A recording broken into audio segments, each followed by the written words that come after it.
If you love Baltimore sports, you'll love WNST.net. Do you expect the trade market, the restricted free agent market, to be something you guys might explore?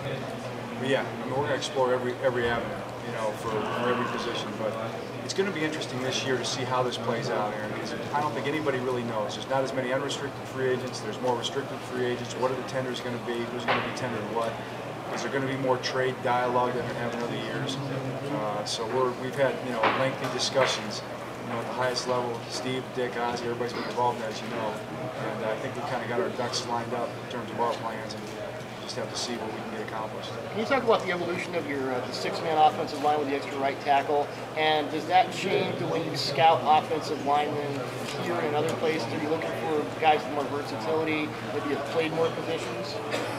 That's an interesting thought. I think our guys played on the right and left side is kind of what you're alluding to. So Michael Orr, everybody makes a big deal about the fact, and it is a big deal that he played right tackle, moved right over the left tackle. But the truth is, he was playing on the left side all through training camp because of the unbalanced stuff. So we probably do want guys who are pretty athletic, who can line up on both sides. And I guess if you're an offensive lineman, you want to be in Baltimore because we play 6 or 7 or 8 of them at one time. Would you estimate, is it 25, 30, 35% at this point? It seems like you're running it pretty prevalent. Yeah, we'll try to be unpredictable. We don't want to give it away, but I think one of Cam Cameron's real strengths as an offensive coach is that he thinks that way.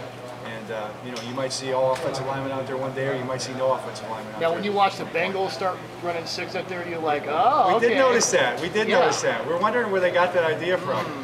They ran it pretty successfully, the Bengals. John, any talk at all about kicker and the story from last year where you guys were prepared maybe to take Sukop and he wound up being the last guy from the draft with the Chiefs? Any thought maybe of a kicker, or would you rule that out? I wouldn't rule it out. I think there's a couple draft-eligible kickers in this draft. If we'd have had a 7th round pick, we'd have drafted him last year, but we didn't. So we were in conversation about obviously signing him as a free agent. Then he was Mr. Irrelevant, is that what right? So right at the end, he broke our hearts, or the Chiefs broke our hearts. But Billy Cundiff has done a nice job, and he's a guy he's been around, so he's one of those guys that's been through it before, and that's an advantage. It's tough to be a rookie kicker making this league. So guys have done it, but Billy's more experienced, so we'll start with Billy, and then we'll kind of look to bring some competition in for Billy as we go. Hey, John. If you love Baltimore sports, you'll love WNST.net.